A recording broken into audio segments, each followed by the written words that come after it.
ಚಪ್ಪಾಳೆ ಹೊಡೆಯುವ ಮುಖಾಂತರ 1.5 ವರ್ಷದಲ್ಲಿ ನಮ್ಮ ಮಕ್ಕಳ ಹಕ್ಕುಗಳ ರಕ್ಷಣಾ ಆಯೋಗದ ಸದಸ್ಯನಾಗಿ ಬಳ್ಳಾರಿ ಜಿಲ್ಲೆಗೆ ಮೇಲಿನ ಮೇಲೆ ನಮ್ಮ ಗೌರವಾನ್ವಿತ ರಾಜ ಸರ್ ಹೊಸಮನಿಯವರ ಒಂದು ಸಹಯೋಗದೊಂದಿಗೆ ಮತ್ತು ಎಲ್ಲ ಅಧಿಕಾರಿಗಳ ಒಂದು ಸಹಕಾರದೊಂದಿಗೆ ಭೇಟಿ ನೀಡ್ತಕ್ಕಂಥದ್ದಿರ್ಬೋದು, ಸಭೆ ಮಾಡ್ತಕ್ಕಂಥದ್ದಿರ್ಬೋದು, ಕಾರ್ಯಕ್ರಮಗಳು ಮಾಡ್ತಕ್ಕಂಥದ್ದಿರ್ಬೋದು, ಅತ್ಯಂತ ಒಂದು ಅರ್ಥಪೂರ್ಣವಾಗಿ ನಡ್ಕೊಂಡು ಬರ್ತಾ ಇದ್ದಾವೆ.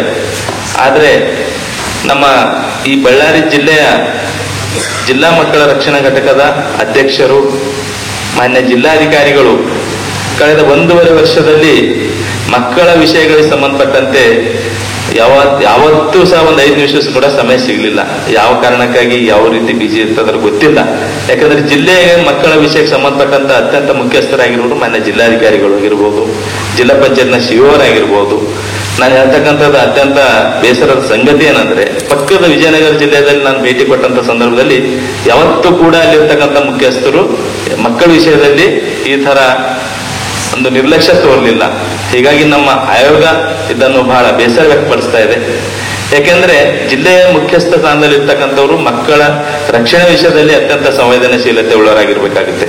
ಯಾಕಂದ್ರೆ ಪ್ರತಿಯೊಬ್ಬ ಅಧಿಕಾರಿಗಳು ಸಹ ತಮ್ಮ ಹಂತದಲ್ಲಿ ಕೆಲಸ ಕಾರ್ಯಗಳು ಮಾಡ್ಕೊಂಡು ಹೋಗ್ತಾ ಇದ್ದಾರೆ.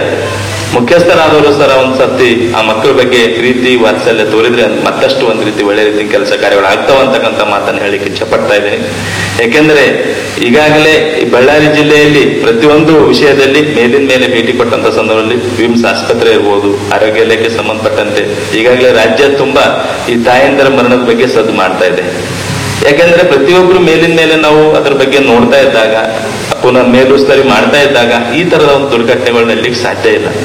ಯಾವುದೇ ವಿಷಯದಲ್ಲಿ ತಗೊಳ್ಬಹುದು, ಇವತ್ತಿನ ದಿವಸ ಬಾಲ್ಯ ವಿಷಯಗಳು ತಗೊಳ್ಬಹುದು, ಅಪೌಷ್ಟಿಕತೆ ಬಳಸ್ತಕ್ಕಂಥ ಮಕ್ಕಳ ಸಂಖ್ಯೆ ತಗೊಳ್ಬಹುದು, ಪೋಕ್ಸೋ ಪ್ರಕರಣಗಳು ದಾಖಲಾಗ್ತಕ್ಕಂಥ ವಿಷಯಗಳು ತಗೊಳ್ಬಹುದು, ಶಾಲೆಯಿಂದ ಹೊರಗುವಂತ ಮಕ್ಕಳ ಸಂಖ್ಯೆ ತಗೊಳ್ಬಹುದು. ಪ್ರತಿಯೊಂದು ಸಂಖ್ಯೆಗಳು ಬಳ್ಳಾರಿ ಜಿಲ್ಲೆಯಲ್ಲಿ ಅತ್ಯಂತ ಏರುಗತಿಯಲ್ಲಿದೆ.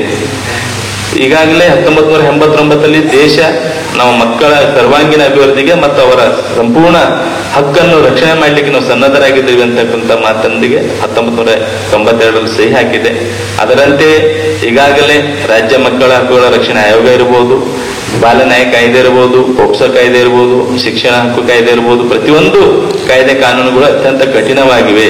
ಆದರೂ ಸಹ ಕಳೆದ ನಮ್ಮ ಈ ಒಂದು ರಾಜ್ಯದಲ್ಲಿ ಕಳೆದ 3 ವರ್ಷದಲ್ಲೂ ಕೆಲವೊಂದು ಆಟಗಳು ತೆಗೆದುಕೊಂಡಿದ್ದಾಗ ಬಹಳಷ್ಟು ಬೇಸರ ಆಗುತ್ತೆ. 10,000ಕ್ಕೂ ಹೆಚ್ಚು ಪ್ರಕರಣಗಳು ಈ ರಾಜ್ಯದಲ್ಲಿ ದಾಖಲಾಗಿವೆ.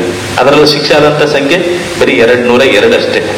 ಅಂದ್ರೆ ದುರ್ದೈವದ ಸಂಗತಿ. ಇಷ್ಟೆಲ್ಲ ಕಠಿಣವಾಗಿದ್ರು ಸಹ ಈ ವ್ಯವಸ್ಥೆಯಲ್ಲಿ ಕೆಲಸ ಮಾಡ್ತಕ್ಕಂಥವ್ರು ತಮ್ಮ ಜವಾಬ್ದಾರಿ ಅತ್ಯಂತ ಅಚ್ಚುಕಟ್ಟಾಗಿ ಮಕ್ಕಳ ಹಿತದೃಷ್ಟಿಯಿಂದ ಕೈಗೊಂಡಿದೆ ಆದಲ್ಲಿ ಕ್ರಮ ಕೈಗೊಂಡಿದೆ ಆದಲ್ಲಿ ಬಹಳಷ್ಟು ಈ ತರದ ಒಂದು ದುರ್ಘಟನೆಗಳು ಮತ್ತೆ ಆಗದ ರೀತಿಯಲ್ಲಿ ನೋಡ್ಕೊಳ್ಳಿಕ್ಕೆ ಸಾಧ್ಯ ಇದೆ. ಹೀಗಾಗಿ ಪ್ರತಿಯೊಬ್ಬರು ಸಹ ಮಕ್ಕಳ ವಿಷಯದಲ್ಲಿ ಅತ್ಯಂತ ಸೂಕ್ಷ್ಮತೆಯನ್ನು ಪ್ರದರ್ಶಿಸಬೇಕು, ಸಂವೇದನಾಶೀಲತೆಯನ್ನು ರೂಢಿಸಿಕೊಳ್ಬೇಕು. ಈಗ ನಮ್ಮ ರಾಜ್ಯದಲ್ಲಿ ಈಗ ಶಿಶು ಮರಣ ತೆಗೆದುಕೊಂಡ್ರೆ 17,000 ಮಕ್ಕಳು 3 ವರ್ಷದಲ್ಲಿ ಇವತ್ತಿನ ದಿವಸ ಶಿಶು ಮರಣ ಆಗಿದೆ. ಸ್ಟಿಲ್ ಬರ್ತ್ ನಿರ್ಜೀವ ಶಿಶುಗಳ ಸಂಖ್ಯೆ 21,000 ಇದೆ 3 ವರ್ಷಗಳಲ್ಲಿ. ಆಮೇಲೆ ತಾಯಿ ಮರಣ ಸಂಖ್ಯೆ 3 ವರ್ಷದಲ್ಲಿ 2,079 ಇದೆ. ಅಂದ್ರೆ ಸುಸ್ಥಿರ ಬೆಳವಣಿಗೆಯಲ್ಲಿ ಅತ್ಯಂತ 17 ಕಾರ್ಯಕ್ರಮಗಳಲ್ಲಿ 9 ಕಾರ್ಯಕ್ರಮಗಳು ಮಕ್ಕಳ ಮತ್ತು ಮಹಿಳೆ ವಿಷಯಕ್ಕೆ ಸಂಬಂಧಪಟ್ಟಂತೆ ಇದೆ. ಇದು ಆಗಿಯೂ ಸಹ ಪ್ರತಿಯೊಬ್ಬರು ಸಹ ತಮ್ಮ ಹಂತದಲ್ಲಿ ಗ್ರಾಮ ಮಟ್ಟದಿಂದ ಹಿಡಿದು ಜಿಲ್ಲಾ ಮಟ್ಟದವರೆಗೆ ಪ್ರತಿಯೊಬ್ಬ ಅಧಿಕಾರಿಗಳು ಮಕ್ಕಳ ವಿಷಯದಲ್ಲಿ ಅತ್ಯಂತ ಕಾಳಜಿಪೂರ್ವಕ ಕೆಲಸ ಮಾಡಿದ್ದೆ ಆದಲ್ಲಿ ಈ ತರದ ಒಂದು ಸಮಾಜದಲ್ಲಿ ಇರತಕ್ಕಂಥ ಅನಿಷ್ಟ ಪದ್ಧತಿಗಳು, ಸಮಾಜ ಪಿಡುಗುಗಳು ನಾವು ಮಟ್ಟ ಹಾಕಲಿಕ್ಕೆ, ನಿಯಂತ್ರಣ ಮಾಡಲಿಕ್ಕೆ ಸಾಧ್ಯ ಇದೆ. ಸುಮಾರು ವಿಷಯಗಳ ಬಗ್ಗೆ ಬೆಳಕನ್ನು ಚೆಲ್ಲಿದೆ. ಬಹಳ ಆಕ್ಟಿವ್ ಆಗಿ ಓಡಾಡಿಕೊಂಡು ಪ್ರತಿಯೊಂದು ಮಕ್ಕಳಿಗೆ ಸಂಬಂಧಿಸಿದ ಏನು ಹಕ್ಕುಗಳಿವೆ ಅವರ ರಕ್ಷಣೆಗಾಗಿ ಪಣ ತೊಟ್ಟು ಓಡಾಡ್ತಾ ಇದ್ದಾರೆ. ನಿಜವಾಗಿಯೂ ಅದನ್ನು ಅಪ್ರಿಷಿಯೇಟ್ ಮಾಡಬೇಕು. ಬಿಕಾಸ್ ಏನಾಗುತ್ತೆ, ಅಲ್ಲೊಂದು ಮೇಲೆ ಹಾಕಿದ್ದಾರೆ, ಸರ್ಕಾರ ಈ ದೇಶದ ಪ್ರತಿಯೊಂದು ಮಗುವಿನ ಕಾನೂನಾತ್ಮಕ ಪೋಷಕ, legal guardian or legal custodian. Biological father ಅಪ್ಪ ತಂದೆ ತಾಯಿ ಇರ್ಬೋದು, ಬಟ್ ಕಾನೂನಾತ್ಮಕವಾಗಿ ಅವ್ರು ಕಾಯೋದು ಯಾರ ಕೆಲಸ? ಸರ್ಕಾರಗಳ ಕೆಲಸ. ಅಂದರೆ ಎಕ್ಸಿಕ್ಯೂಟಿವ್ನೇ ಸರ್ಕಾರಗಳಂದ್ರೆ ಯಾರು? ಅವುಗಳ ಒಂದು ಎನ್ಫೋರ್ಸ್ ಮಾಡೋದು ಎಕ್ಸಿಕ್ಯೂಟಿವ್. ಸೊ ಆ ನಿಟ್ಟಿನಲ್ಲಿ ಅವರು ಅನೇಕ ವಿಷಯಗಳನ್ನು ಹೇಳಿದರು. ಸೊ ಆಮೇಲೆ ಈಗ ಬಾಲ್ಯ ವಿವಾಹಗಳು ಪೋಸ್ಕೋ ಕಾಯ್ದೆಯಲ್ಲಿ ಪ್ರಕರಣಗಳಿರ್ಬೋದು, ಸುಮಾರು ಇದು 5 ಅಥವಾ 6ನೇ ಒಂದು ಕಾರ್ಯಾಗಾರ ಇರ್ಬೋದು.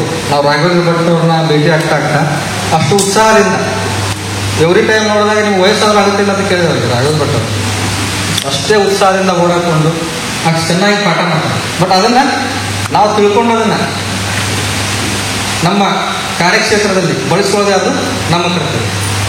ಆಮೇಲೆ ಇವೆಲ್ಲ ಪ್ರಕರಣಗಳನ್ನ ಹೇಳಿದರು. ಈ ಕೋಸಂಬಿ ಎಷ್ಟು ಪ್ರಕರಣ ಇದೆ, ಪೊಕ್ಸೋ ಇರ್ಬೋದು, ಚೈಲ್ಡ್ ಮ್ಯಾರೇಜ್ ಇರ್ಬೋದು, ಗರ್ಭಿಣಿಯರ ಸಮಸ್ಯೆಗಳಿರ್ಬೋದು, ನವಜಾತ ಶಿಶುಗಳ ಮರಣದ ಪ್ರಮಾಣ.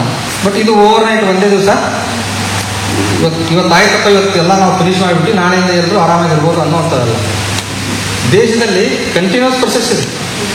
ಎಲ್ಲ ಸರಿಯಾಗಿಬಿಟ್ಟಿದ್ರೆ ಯಾಕೆ ಗೌರ್ಮೆಂಟ್ ಇವ್ರು ಬೇಕಾಗಿದ್ದರೆ ಅಧಿಕಾರಿಗಳು ಬೇಕಾಗಿದ್ದಾರೆ. Continuous process. ಬಟ್ ಅದನ್ನೇನಂತಂದರೆ ನಾವು ನಿಷ್ಠೆಯಿಂದ ಕೆಲಸಗಳನ್ನು ಮಾಡಿದಾಗ ಅದ್ರ ಪ್ರಮಾಣ ಕಡಿಮೆ ಆಗ್ತಾ ಹೋಗ್ಬೋದು. ಬಟ್ ಕಂಪ್ಲೀಟ್ ಸ್ಟಾಪ್ ಆಗುತ್ತೆ ಅನ್ನೋದು ಸಂಶಯ ಆಗುತ್ತೆ. ಬಟ್ ಆ ನಿಟ್ಟಿನಲ್ಲಿ ಅದು ಯಾಕಂದರೆ ಸಮಾಜ ಬೆಳೆದಾಗಿ ಕ್ರೈಮ್ ರೇಟ್ ಜಾಸ್ತಿ ಆಗ್ತಾ ಹೋಗುತ್ತೆ. ಸೊ ಆದರೆ ನಮ್ಮ ಕೆಲಸಗಳೇನಿದೆ ಅವನ್ನ ನಾವು ಅಚ್ಚುಕಟ್ಟಾಗಿ ಮಾಡಿದಾಗ ಬಹಳ ಬದಲಾವಣೆ ತರ್ಬೋದು. ಈಗ ನಾವು ಬಹುಶಃ ಭಾರತ 5ನೇ ಒಂದು ಕೃತಿಯ ಮಹಾಶಕ್ತಿ ಎಕನಾಮಿಕ್ ಪವರ್ ಅಂತ ಹೇಳ್ತೀವಿ. ಬಟ್ ಇಂಥವೆಲ್ಲ ಒಂದಿಷ್ಟು ಸಾಮಾಜಿಕ ಪಿಡುಗುಗಳು ಹೋಗದ ಹೊರತು ನಮ್ಮ ದೇಶ ವಿಶ್ವದ ಮಟ್ಟದಲ್ಲಿ ನಾವು ಗುರುತಿಸ್ಕೊಳ್ಳೋದು ಕಷ್ಟ.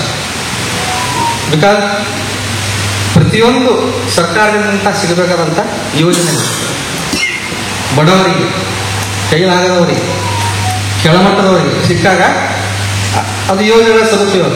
ಅದರ ಏನಾಗುತ್ತೆ ಅಂತಂದರೆ ಅವ್ರು ಏನು ಮುಟ್ಟಿಲ್ಲ ಅಂತಂದರೆ ಭ್ರಮ ನಿರಸನ ಆಗುತ್ತೆ. ಯಾವ ಗೌರ್ಮೆಂಟ್ ಏನು ಅಧಿಕಾರಿಗಳು ಯಾರೇನು ಮಾಡ್ತಾರಪ್ಪ ಅನ್ನೋದು ಒಂದು ಭಾವನೆ ಬರುತ್ತೆ.